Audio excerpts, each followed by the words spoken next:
You're only a what if away from a great summer holiday. What if it's Aussie for travel? It's Pete and Kimber with Ben Cousins.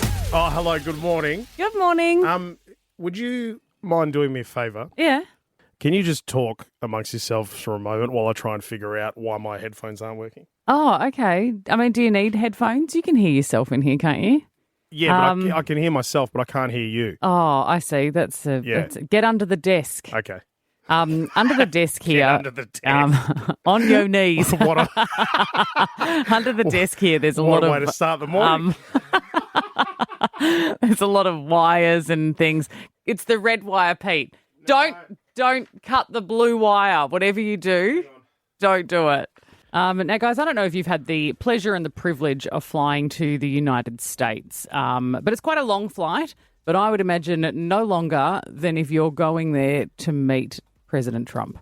Anthony Albanese, our Prime Minister, has gone over there for a powwow, just to hang out and a chat. And we've got Carbo from our newsroom. G'day, Carbo. Hello, it's good to see you guys. You too, Great buddy. to jump in here and say hi. Yep. Well, we wanted to chat to you this morning because Pete and I were just riffing about the idea that Albo's over there and that this idea that all prime ministers and presidents know that they have to get along, right? Everyone has to pretend that they're friends, even if they don't agree with each other's policies or the way they do things. It's a schmooze fest.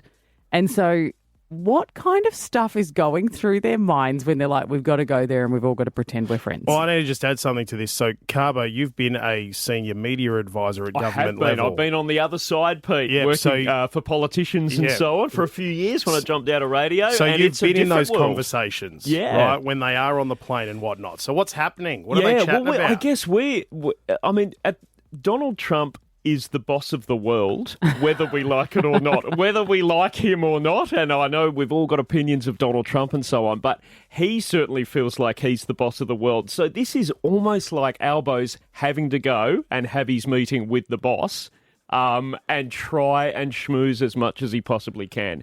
So I guess he's got to, first of all, take his homework. So we've got this great critical minerals deal. Donald Trump needs critical minerals from Australia. So he got his homework done. So Albo's got that. Check. So on the plane on the way over, he would have sat with his advisors and said, right, what's this deal all about? What can I give Donald Trump that he actually really wants, that America wants? So he's got the homework done. So that bit, check. Would that have been a done deal before he got on the plane, would have though? been, Pete. Like, Yeah. the US would have gone, all right, we've seen it, we love it, come over, let's make it official, get in some cameras. Exactly, Pete. So do you know in the news the last 6 months, everyone's been going, why haven't they met yet? Why haven't they met? Because Albo didn't want to go there until he had something, until he'd done his work. Okay. So he's got the deal. Also, that you he feel can like present. the deal's done. Can't I just sit on the plane and watch a rom-com, eat some nuts? Do you know? Yeah. Like, what? So the good part for Albo is he's on the plane with his advisors and he's saying, what is this deal? They've explained the deal, so that's done. So then the next bit is just, how do I deal with this guy? I've talked to him on the phone a few times. I haven't met Donald Trump before. How am I going to deal with the most difficult guy on the earth who technically is the leader of the free world, I guess. I joked about the How fact am I that gonna he deal would with look him? at icebreakers, that he would look at just like those little, if you're going to go on a date and you get those little boxes and you open it up and it's like, so tell me about your family, or what was the time you've been the most embarrassed? Like one of those. Has he got any of that going? So they would write down, his advisors would write down like really simple stuff like interests. And, Donald Trump loves golf, so I can bet you they talked about golf. He loves Greg Norman, the Australian golfer, their friend. So Albo would have gone in there and said, how was golf on the weekend? That's the sort of stuff they would talk about. It's just, Albo is working for us. He's working for us. So he just wants to be able to go in there and basically, I hate to say, he just has to suck up to him, really. It only he just goes has so to. You just have to do that. I've got to sit on this show and pretend I know about football. I get about 2 sentences in, and then I've got nowhere to go. Like, do you know what I mean? Like, he's not. Yeah. Like... there was one awkward moment. So Albo, from what we've reported on this meeting this morning, Albo and Trump got on really well. Albo did what we needed him to do, which was sit there and suck it up with Donald Trump. But there was a moment with the media, all of them were there. Our US ambassador to our ambassador to the US is Kevin Rudd, our former Prime Minister, who would have actually done a lot of this deal. He was in the room as well. He said some pretty ordinary things about Donald Trump in the past, as many have. So a reporter in the media conference while they were all standing there's our PM, President, J.D. Vance and Kevin Rudd, our former ambassador, they asked President Trump, what do you think about Kevin Rudd after he said all those awful things about you? And this was Trump's response. If he said bad, then maybe he'll like to apologize. Where is he? Is he still working for you? Yeah. Before I took this position, Mr. President. I don't like you either. I don't, and I probably never will. So that's the sort of stuff you can cop from Donald Trump very quickly if you're not prepared and if you're not willing to go in there and just get it done. And I saw that footage. Albo's just got to sit there next to him and just laugh, doesn't he? There's no choice, yeah, Pete. that's it. That's all it is. Interesting. It's so much easier to just go in and be like, look, let's just stop wasting our energy here. I don't know if we're going to get along. Let's just do it. Let's just get the business part done and we can all just get on with it. Yep. Carbo, there's nothing more interesting than getting in behind the scenes of this stuff. We appreciate your time this morning, mate. Anytime. Catch you in the news. Hang on, before you go, Yes. Which would you prefer, working in politics or working with me and Pete? Working with you and Pete any day. I love to hear it. I love to hear it. You're a good man. What is trending, Producer Brooke? Look, before I get into this, I want to ask you, what's the best concert you've ever been to? Oh, gee, I wish I'd known this question was coming because it can be hit you on the really spot. hard to tell. Coldplay. Coldplay? Really? Interesting. Yeah, I've seen them 3 times now. Wow. Do you know, I think one of the best gigs I can think of, I mean, there's heaps, but like Muse was my surprise act. Yeah. Like Muse was a much better show than I was anticipating. It was really good. Yeah. Well, look, the reason I bring this up is my favourite concert I've ever been to was Jennifer Lopez. Really? Yes, I loved it so much. I was up and about. It's funny, I don't think about J-Lo having a massive catalogue. I always think of her more as an actor you know now. every song. You know every song. She's up and about. She's dancing. And look, I think about J-Lo a lot. well, look, J-Lo's on the campaign trail at the moment. She's doing the rounds in the media for her new movie. The movie's called Kiss of the Spider-Woman. She made it with her ex, Ben Affleck. He's an exec producer on this one. I don't want to give away too much of the plot, but it's about 2 men sharing a prison cell in Argentina. That's all I'll give you. Okay. She is not one of those men. But look, I think we can call this movie a flop. It cost over $30 million US to make. And That's cheap, though, these days, yeah, isn't it? Sure. It is for a Hollywood film, Yeah. I would have thought. Well, 30 mil. I'll give you some numbers and then you can guess how much it took opening weekend. So just to give you an idea, Superman, who came out recently, that took $122 million opening weekend. A Big, Bold, Beautiful Journey, that Margot Robbie, that took only $3.5 million. How much do you think J-Lo's new movie took on opening weekend? I reckon it was about 300,000. Oh, okay. Wow. Kimber went in low. You said it was a flop. Yeah, and if it's under the Margot Robbie movie, is it under Margot or over Margot? I thought you were going to go in the mills still, and then I was going to... $7.50 at a popcorn. Yeah, look, 800,000, which Right. is Nothing. literally... That is yeah. bad. I mean, it's hard to say that's nothing, but in the movie world, it is kind of nothing. The disappointing thing about that for me is that when they do bring these films out, even whether it's good or not, if it doesn't get the people going to it, then we're just going to get Marvel movies for the rest of our lives. 100%. And You say that like it's a problem. Well, it is a bit. I mean, I don't mind I don't mind the universe, but I also go, I get it. when was the last time we had one of those great kickers like an American Beauty or something, where a Yeah, film yeah. came out where you just Yeah, went, true. yes, we finally get it. well, look, what do you do when you're on the campaign trail and the movie's a flop? Well, you talk about other things. Have a listen to Gayle King interviewing J-Lo. But I want to talk about your performance in particular and the way you look. Number one, I think you are so strikingly gorgeous. Thank and you. always seem to pull it off. And I wonder how hard you have to work to look this good. Because I always say to people, Jennifer Lopez has a body I'm supposed to have. When I think I've gotten good at working out what I need to work out without killing myself. Yeah. I think when I was younger, I was like doing all the things and like working so hard. And now I work smarter, not harder. You know? I haven't gotten that part yet. Oh, my God, I so badly want to see the movie. Haven't listened to another one. This is her on Howard Stern. Do you think you've truly been loved? No. No. And do you think you really have experienced loving someone? Yes. You have. Yeah. And when you can't get that love back, What I learned, it's not that I'm not lovable. It's that they're not capable. they can't love. They don't have it in them. They They have need to appreciate the little person inside of They them. have They little need to to love give. them. Oh, mate. Look, I love That is- J-Lo more. That's so deep. It's also So really deep. devastating because she's been married like 4 or 5 times. Yeah. Yeah, it's got to hurt. I mean, It's gotta Ben hurt. Affleck twice, Mark Anthony. I don't know who the other one was, but The dancer. I don't know. Oh, yeah, Isn't she married yeah. to her dancer? Chris, I want to Chris. say. Just Chris. See, With a C? even we're not talking about a C-R-I-S? film. I need to put some things in our calendar because the Rotto Swim is coming up. Online team registrations for the South 32 Rottnest Channel Swim will be open. Now, yesterday you could get in there for the solo swims. You could register for that. Yep. And the duo swims are open Tuesday, October 28th. So that's next Tuesday. Yep. But you've got to check out rottnestchannelswim.com.au for more details because also the team registrations are going to open Wednesday, October 29. So Yeah. you've got 8 days to get your team locked in. Now, just a heads up on that, right? 8:30 a.m. the gates open on like being able to get in there, grab your tickets, but you need to join the queue from 8. Mm-hmm. Okay, half an hour beforehand. I mean, we will give you an opportunity to get a team registration in there too. Like you can go to peteandkimber.com.au and tell us why you and 3 mates want to swim the Rottnest Channel in 2026, and we will choose a winner and get you guys in so you don't have to pay for your registration. Do you remember last year's? Last year's was brilliant. Do you remember last year's tape? So Jess and her mates.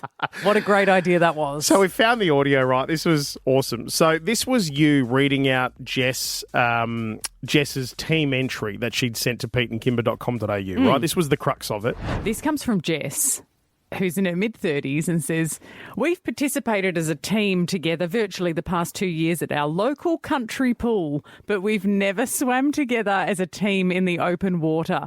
After a girls' night out in Cunderdin, fueled by cocktails to try our luck and enter the real thing, it's country girls taken on the ocean. Fingers crossed.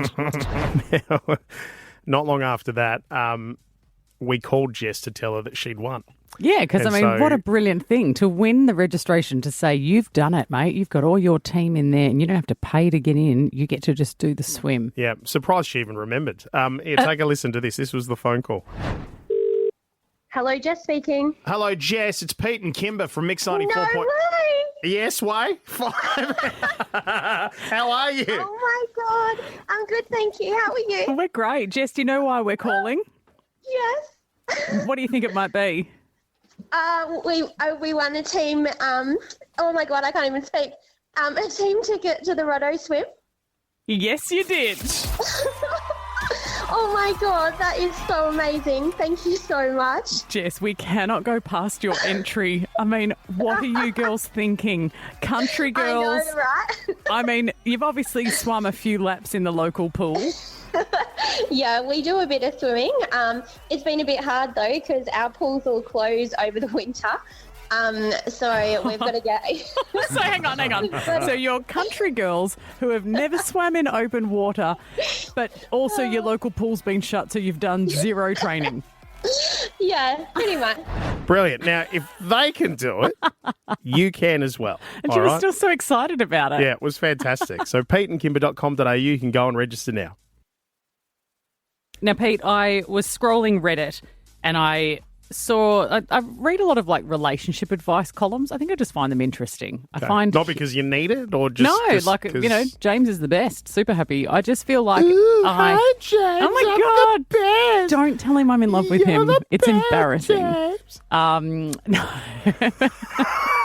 I think it's just, I like the human condition, right? I like to learn about people and how they relate to each other and stuff. So I like reading those sorts of things.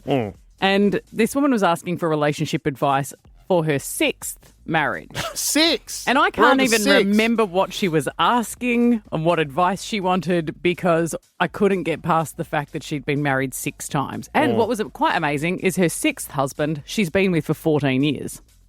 So she'd just like jammed a whole bunch of them in the first kind of 20 years of her relationship life. Yep. Because I just feel like if I was to date somebody and they were to say to me, I've been married 5 times or I've got 4 ex-wives or something like that, my head would be going, I don't know if I want to follow through. If he said, do you want to get married? I'd be going, God, probably not. Like, Yeah, do you but know what I mean? When if do you you're on stop? that side of it, as in you're the person who's got the 6th marriage No, under if your you- belt, or if you're on the other side of it. The other side, I'd The be other side, no. questioning it. It's the biggest red flag. Right? Like, Yeah, I don't without know. a doubt. And why do you keep getting married? At what point do you go, look, maybe we could just keep dating? This is going well. Maybe it's the Like- same way they buy their cars. You know, it's just like, all right. And Ready for an upgrade. New model. Well, you know, then the celebrities still do it plenty. Like J-Lo's been married 4 times. You know, Ben Folds 5 has been married 5 times. Ben Folds 5 times. 5 times. Married. Yeah.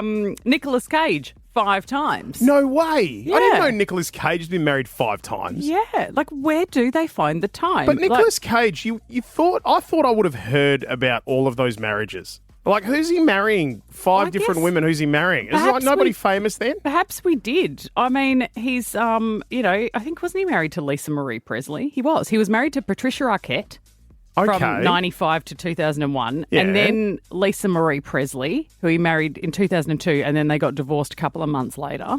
Then he had a son with Alice Kim, married her. Like, it's constant. Wow. 2 months later, he hooked up with a makeup artist, and 2 months later they were married. They were over. Yep. No, the marriage was they over were 2 over, months right. later. Like, he's like sort of, you know, I've always said you can date anyone for 3 months and then you start to get to know them. Yeah, maybe. Well, maybe people are. I don't know. Maybe some people are just geared that way. I mean, look at Zsa Zsa Gabor. Zsa Zsa had 9 husbands, and one of them only lasted 1 day. She gave some advice on what to look for in a man, if it's helpful. They said that marriage should be 50-50 proposition. He should be at least 50 years old and have at least $50 million. She lived to 99, so she had a pretty sweet life. But I would like to know, 13, 10, 60, I want to put it out there and be like, what's the most marriages we can get? Oh, yes, If you're someone please. who has gotten married multiple times, tell us what was happening for you. Was Yep. it just that the first couple, you know, did you get to 3 or 4 and then go, oh no, this is what it's meant to be? Happy to take calls from people who at least know someone. Maybe you've got like a grandparent in your life or a parent in your life who's been married quite a few times as well. If you had someone in your life, Pete, who was married multiple times, at what wedding are you no longer attending as a guest? It depends. Like when they're like, oh my God, we're getting married, and they've been married 3 times before. No. Are you still going? I like a wedding. You know what I mean? I think to me, And I'm you know like, what? It this should is be a great wedding because like they've already learned their past mistakes. 100%. You know, this time they know, don't do the alternate drop. You know what I mean? It's going to be a good night. People hate the fish. Who knows? But 13 10 60, give us a call. If you've been married a few times, walk us through it. All right. Tell us what went on. We'll take your calls next. Sarah, so it says here you're a funeral director. So you lodge death certificates. Now, what has that got to do with this? So when lodging death certificates, we ask the families for the details of their loved one, and quite commonly we see at least 4 to 5 marriages that people supply for their loved ones when we're lodging the death. No Really? So it's very common. Yeah. Out of 10, how many would it be? Maybe 2 or 3. Oh, that's huge. That is wild. Yeah. That's a big surprise. I did not know that many people would keep getting married. That's amazing. And do most of those people, so you guys, do they reach out to those people to advise them to come along? No, like they're lodging the death certificate of like their mum or dad, for example. Oh. So they're supplying the information to us, in which we then provide them with the legal death certificate. Right. Do all of the families rock up? Like if they've been married 6 times, have you ever seen 6 families rock up to a funeral for them? Yeah, it does happen. I mean, I think that's good. I think that's good if you've still got that kind of, you know, friendliness throughout your life. Well, you've got no choice really, do you? Well, you do. Lots of people have never make contact with their ex ever again. There's more to that. I want to speak more to Sarah at some point. I find that fascinating. But let's go around to Terry. Now, your uncle just got married 2 weeks ago, Terry, again. Yeah, number 6. Oh, number 6. Yes. Okay. Does your uncle just love? Is that what's going on? Well, maybe. I think he's a bit old school. He's, as soon as he gets a new partner, they have to get married. So. Oh, okay. Yeah. So does he wear his heart on his sleeve? Does he get married quite quickly? Is it like they fall in love fast and he's really into it and he's like, let's push through? Yeah, well, to be fair, the new wife, I think they're old flames from years and years ago. So he's actually lives in New Zealand. So they started talking, and about 3 weeks later he flew to Melbourne to take her on a date. And then 2 weeks later, she was flying back to New Zealand to move back in with him. And then a year later, they proposed and engaged. Yeah, it was a bit crazy. It was just like, wow, so okay, Terry, this is happening. Have you been flying back to New Zealand for all the weddings? Well, yeah, I think the last wedding I went to was in 2018, which was the fifth wedding. So when you want to go back and visit family and friends, you're like, oh, it's not on the schedule yet, but soon my uncle will be getting married. I'll team up with then. Oh, definitely. And half the time he'll pay for half the trip, so it's a bonus on both sides. Were they all big weddings, Terry? Or are they like as he gets to his fourth, fifth, sixth, the weddings get smaller and smaller and smaller sort of thing? Well, I think the last wedding before, so Tracy, the wife before the sixth wedding, we can just start calling them number 4. Yeah. Number 4. Tracy's the only one I'll name because she had terminal bone cancer. So, okay, that's sad. Right. Yeah, she went into remission, and they finally tied the knot because they didn't want to do that if she didn't have the clear. And 6 months later, she had a sore back, went to hospital, and she was dead 2 weeks later. Jeez. See, it's awful when someone loses their partner. I can understand that. But, I mean, I'm pleased that your uncle can find someone so easily as well. Yeah, I think he was the light at the end of the tunnel for him because before that, he would bug his wife's cousin, things like that. It was absolutely crazy, you know. Wow. He had the stories. And he's in cybersecurity, so I think he just had access to all the things that you don't want in a toxic relationship. You know what I mean? Yeah, So- okay, yeah. Oh, Terry, keep us posted for the next one and the one after that. Absolutely. All right, good on you, See if we mate. can get an invite for the whole crew. Yeah, great. Producer Ringo. Good morning. How you going? Excellent. How are you? Yeah, very well. And Thank how are you, Pete? Mate, I've got this thing. Don't. Let's move Just on. any topical cream will fix it. I don't know if I'll fix this one. See you, Doctor. I've got a couple of yay or nays for us. I do, yes. So, charging rent for adult children. 3, 2, 1. Yay. Nay. Nay. Oh, I don't know. Pete, your This is children, you've got 3 of them. No, but this How is are you going to go into retirement if you don't charge your kids some sort of board? I need to know what's an adult, because the thing is, I was at home till I was 25, and my parents did not charge me rent, and instead I was able to use that money to set myself up in other ways. So, I'm forever grateful at the kindness that my parents showed me to be able to do that up until that age. I think it's lovely, but I also think that parents who charge their kids rent are teaching them good, responsible and fiscal management. But I'm responsibly fiscal. This is the thing. It wasn't a bad thing for me to not pay rent. Yeah, I can imagine that you went through a couple of loaves of bread in your life as you became a grown up. I wouldn't have thought that you were scarcely eating in your mum's house. Oh no, a lot of cheese logs. Yeah, like there was some provoletta that got polished off in our it house. costs money, you know. Yeah. And now kids are going to be staying home longer. I think they do have to pay something. I would what's the go agree. here? What's this all about? Well, this is fresh off r/Perth Reddit, no seat 8357, basically asking, he's charging his adult kids $200 a week rent, includes all bills, and he's asking if he's a good guy or not. And everyone's like, mate, you're fine. I reckon it's chill. totally reasonable. I think that being what I said, I'm in that camp, but he sounds perfectly reasonable. There are plenty of people listening right now that want to move in with that dad. Yeah, exactly. There are people who are like, $200 including utilities? I'll move in, mate. How many rooms That's you got? a steal. He's got 3. Yeah. How old is? Did he say how old He his doesn't kids say are? how old his kids are. So I want to know how old his kids are. And the rule in our house was if you were studying full time, you didn't have to pay rent because you couldn't work as much. But once you got that full time job, you got full time money. Oh, yeah. Absolutely. Fair enough. All right, next one. Eating cookies while driving. 3, 2, 1. Yay, mate. Eating cookies any day of the week, any time of day. As long as it's responsibly behind the wheel. There is a comedian in the US who's going viral because he's put in the effort and he's baked iPhone-shaped cookies just to mess with cops. So when the cops pull him over, Love it. deadpan, straight in the eye, just munches on the cookie. Being like, are cookies illegal now? I love It's that. a fun bit. I don't hate it. Look, there's two sides of that, isn't there? Like, you're wasting the cops' time. That's bad. But also, God, I love it. Yeah, go viral. That's for it. good fun. That's good fun. Enjoyable. All right. Hey, hang around. Ben Cousins, I think he's still recovering from telethon. He had a pretty big one over the weekend. Was it tough for him to take his shirt off 40 times? Well, if you see the comments on our Instagram and Facebook, yeah. Geez, this is a big week. This is as big as it gets after sold-out nights at Brisbane and Sydney.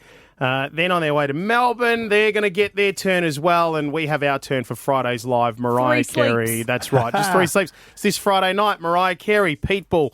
We'll also have Wiz Khalifa, Eve, Lil Jon, and so many more. Langley Park this Friday night. Tickets are nearly sold out. What are you laughing It's going to be about? amazing. I don't know that I don't think you've realised, but a few times this week, whenever we've talked about Friday's Live, you don't say Pitbull, you say Petebull. Like, do I? Yeah, you kind of go Petebull. You sound like you're saying Petebull. Any visualisation happening there when you say it? Well, look, I know a lot of his songs. I haven't even noticed. Yeah. I've been a fan. I've been a fan from a long time. I remember I was in Melbourne walking along, I think it might have been St Kilda Beach, and there was some internationals there, and they were playing one of his very, very early songs before he was the Pitbull we know now. And it had that real Hispanic, like Latino kind of. I loved it. I fell in love with it. Yeah. And so I've been a fan for a long, long time. And I think for the last couple of months that we've been talking about Friday's Live, it's been no secret I'm really keen to see Mariah, but Pete has been very excited about Pitbull. So I've sort of organised something, Pete, because I just thought it would be fun. What? I would actually like you to be Petebull for the week. So I've got everything here. I've got like a bald cap. What do you mean? You've I've got everything here? See out there? Yeah. I've got a bald cap. Oh, there's aviators. There's a suit. Why is there shaving stuff? Because we're also going to shave so that you get that. What's that thing that he's got? Well, he's got soul like patch. he's got a soul patch, and he's got a little, like a bit of beard, like on his chin. But he's got I think it's a pencil. Do they call it a pencil moustache? Yeah. Like thin. I just thought that we could turn you into Petebull and maybe get you to like do a fill in the gap or something where you. I've already done a fill in the gap. You have done a fill in I've the already gap. done that. That is your jam. Yeah. Yeah, he's quite good at doing the fill in the gap game in general. It's his bread and butter, really, isn't it? Yes. Yeah. I've got a bit of that. We've got that audio. It's just dropped here. I've got some there. All right. So this is when I did doing timber. Timber. Hit it. All right, here we go. I'm channeling my inner Pitbull, Mr. Worldwide, Mr. 305. This is good.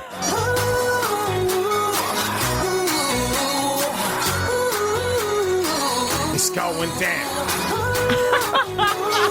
Oh yeah, Pete. It's going down. Go boy. Mr. 305. Woo! The bigger they are, the harder they fall. This biggity boy's a diggity dog. They have like Miley Cyrus clothes off, twerking in their bras and thongs. Kimber, bass down, booty up. Kimber, that's the way she like to what? Kimber, slicker than an oil spill. She says she won't, but I bet she will. Kimber, swing your partner round and round. End of the night, it's going down. One more shot, another round. End of the night, it's going down. Swing your partner round and round. End of the night, it's going down. One more shot, another round. End of the night, it's going down. Oh, I got it! You got that? Dude! Oh, you are so good at this game. I've got goosebumps. The timing. I'm the best to ever do it. See, really. Hard to argue with that. The only way it could have been better is if you were in your Petebull gear at the time. So I think let's just lean into it this week. We'll just you've got the week. Let's make you Petebull for the next few days. Okay, fine. I'm happy to gear you up there. Yeah, I'm happy to smash out a few more songs Yeah. with fill in the gap. Yes. Okay, Awesome. done. All right, I'll do the shave after the show. Because you won't be the only Pitbull at the gig, that's for sure. No, I've been seeing the other gigs. Those places are absolutely packed out with people in bald caps and suits. Yep. It's awesome. It's Yep. so good. It might still be my costume. I don't know what I'm wearing yet on Friday night. yeah, of So I course. might still think about it. Yeah. You nearly wore the Pitbull costume earlier in the year, didn't you? Oh, yeah, I did, because you made it a suggestion when I did the big freeze, the MND Nearly. big freeze That's at Open right. Stadium. Yeah. And it didn't quite get across the line. Marge so Simpson got there in the end. That's how I had the skull cap still lying around. All right, you're on. Keep listening. And then tomorrow at 7:30, of course, another round of celebrity check-ins. So tickets to Friday's Live for this Friday night, luxury accommodation in the city. You'll get that as well, but you'll also go into the draw for the ultimate upgrade, diamond tickets and a meet and greet with Petebull. Petebull! Bring it on. This couldn't have gone any better. Oh, you got, at least I twigged. You've just realised, haven't you, what's about to happen here? That's Pete and Kimber with Ben Cousins. See, sometimes when we come in here, we always talk about what's going to be on the show, and we've got this big sort of whiteboard, and we write what's coming up next. And And just as we're about to go to air, Ben turns around, looks at the board and goes, hang on, what are we talking about here? And then you've realised that we're about to dump you in it. What do they say? If you don't prepare, you prepare to fail. Because, Pete, you were off sick. You were off sick for about a week. You were really unwell. Yeah. And so you missed. I can't quite recall what day Father's Day was this year. Can anyone remember? I'm thinking. What day is it next year? It was the 6th of September. Good question. No, 5th. The 5th. It was a Sunday. The Sunday, was it the 6th of September. 5th Oh, yeah. Yep, okay. So how many weeks is that? I mean, it's the 21st of October. Anyway. It was the 7th. Anyway, go on. Just a couple of days before Father's Day, we called our dads and you, Ben, you basically promised that you would get my dad a Demons jacket for Father's Day. I did. And have a listen to this. You were talking. He was on the phone. You reckon you could get your dad to sign a football for Brian? I could get like a Demons one, and then we get him a jacket from the club or something. We could do that. How does that Demons sound? paraphernalia. We'll all be wearing it, don't worry. Screaming demons. Yes. Okay, this sounds like you guys have helped me get Dad a good Father's Day present. Okay, so it was a great plan and we loved it. And I even offered to go around and clean your dad's gutters. I was like, what do you need us to do for you? But no one wanted anything from me. But then weeks and weeks had passed. I thought you were trying to avoid me. You went to Melbourne for a bit and I was like, Ben is really trying to get out of giving me this jacket. So then, Pete, while you were away, I hit him up again and said, Ben, where's my dad's Father's Day present, mate? Yeah, we got audio of that here as well. Hey, have a listen to this. And Ben texted me. I sent him a text and said, are you sorting out my dad's jacket? And he said, no worries. I think I'll go and sort it out today. Terrible. What size is your dad? We geared it up. We had a chat and I said, no worries, you legend. Get on it. Brian. And then you went missing. You went to Melbourne for a couple of weeks to avoid me. If you're listening, Brian, consider it done. I am dropping everything. Yeah. It's been a bit tricky. He's going to drop everything. Consider it done, Brian. That chat was more than a week ago. I know. Prior to that chat, it did get away from me, I must admit. But then it has been all hands on deck since. But the football manager has been away, so he's back tomorrow. So it is. In the pipeline. Has he been It's away? better than that. Has he been away for 2.5 months? Has he? No, I said that prior to last week. That's on me. But since then, all right. So what's the go? I'm fighting them on both fronts. It is happening this week. This week? Oh. Confirmed. Have we spoken to him? What's the go? It's confirmed. It's confirmed. Look, my dad's a very laid back man. He's been saying, look, don't pressure them, don't. And I was like, hey, Benny said, and he's a man of his word. Yeah. He's a man of his word. He's going to do it. Yep, absolutely. Apologies, Brian. You know what audio you use is going to be kept till next time. I hope your Brian doesn't speak to my Brian, because he's going to sort of go, listen, this is not a one-off. This has been happening since he was a wee boy. But no, it is happening, and I feel terrible about it. Thank you, Ben. I'm very appreciative. I mean, I haven't got my dad a Father's Day gift, so this is really what. That's great. Look forward to getting the update tomorrow when you're back in. Yes. Hey, 7:30 tomorrow, by the way, celebrity check-in is back. So these are R&B superstars that are checking into our hotel, right? So Friday's live this Friday night. We've got your double passes to go with celebrity check-in after 7:30 every day this week on the show. You also get accommodation, right? So you can just walk to the gig. It's going to be incredible. And then you're into the draw for the ultimate meet and greet with Pitbull and Diamond tickets. As good as you can possibly get. This is your station to be listening to. Do not clock off any time, all right? We'll be back tomorrow from 6. Pete and Kimber with Ben Cousins. 6 to 9 weekdays. You can't miss Pete and Kimber with Ben Cousins, and you can't miss a great summer holiday with What If. With loads of accommodation options, plus flights, car hire and things to do. Book your trip on whatif.com or download the What If app today. What If? It's Aussie for travel.